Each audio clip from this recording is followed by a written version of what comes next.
आज मैं आपके समक्ष एक अपनी किताब ऊंची सोच ऊंची उड़ान को लेके प्रस्तुत हुआ हूँ। यह किताब 2 साल पहले मैंने लिखी थी, ऊंची सोच ऊंची उड़ान, और इसकी 2 साल में 37,000 से ज़्यादा प्रतियाँ अमेज़न, फ्लिपकार्ट और अलग अलग ऑनलाइन प्लेटफॉर्म पे बिक गई हैं। यह किताब का रिस्पॉन्स इतना अच्छा था कि इस किताब के इंग्लिश संस्करण को भी मुझे प्रकाशित कराना पड़ा। विंग योर थॉट्स, आप देख सकते हैं कि इसमें अमेज़न का लोगो लगा हुआ है, बेस्ट सेलर का लोगो भी अमेज़न का लगा हुआ है। ये किताब इंग्लिश में और हिंदी में बहुत पॉपुलर किताब बन गई। इस किताब को एक बार आप ज़रूर पढ़िएगा। वो कहते हैं ना कि जीवन का सबसे ज़्यादा खुशी उस काम को करने में होती है जिसमें लोग कहते हैं कि इस काम को तुम नहीं कर सकते, और उस काम को आप कर लेते हैं।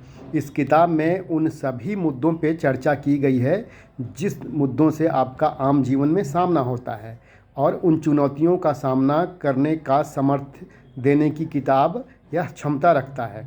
आपको यह चुनौतियों से अवगत ही नहीं कराएगा बल्कि रास्ता भी दिखाएगा कि आप उन रास्तों पे कैसे चलें और सफलता को कैसे प्राप्त करें। लिहाजा इस किताब में जो कुछ बड़े बड़े चैप्टर हैं, जो फेमस चैप्टर हैं, जो बहुत प्रसिद्ध हुए, उनकी मैं बात बताता हूँ।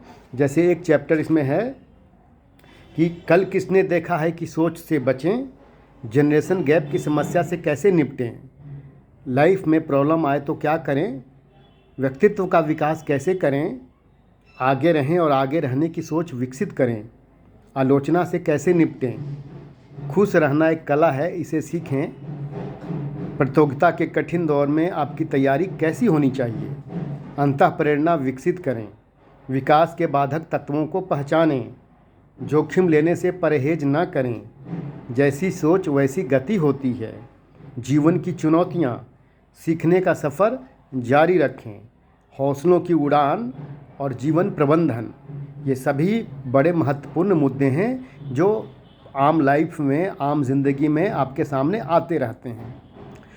राष्ट्र कवि रामधारी सिंह दिनकर ने रश्मि रथी में लिखा है कि गुण बड़े एक से एक प्रखर, छिपे मानवों के भीतर, मेहंदी में जैसे लाली हो, वर्तिका बीच उजियाली हो, बत्ती जो नहीं जलाता है, रोशनी नहीं वो पाता है, जब पीसा जाता इच्छुदंड, बहती उससे धारा अखंड, जब फूल पिरोए जाते हैं हम उनको गले लगाते हैं। कहने का मतलब कि हर व्यक्ति में विकास की, आगे बढ़ने की असीम संभावनाएं छिपी रहती हैं। जैसे एक बीज में बड़ा सा वट वृक्ष छिपा रहता है, ज़रूरत है उसे समय समय पे पानी देने की, मिट्टी देने की, सूर्य प्रकाश देने की। अगर यह सब चीज़ें मिलती रहेंगी तो छोटा से छोटा व्यक्ति बड़ा से बड़ा काम कर सकता है। यह किताब में उन्हीं मुद्दों की चर्चा की गई है। एक बार ज़रूर पढ़िएगा। ऊंची सोच ऊंची उड़ान। धन्यवाद।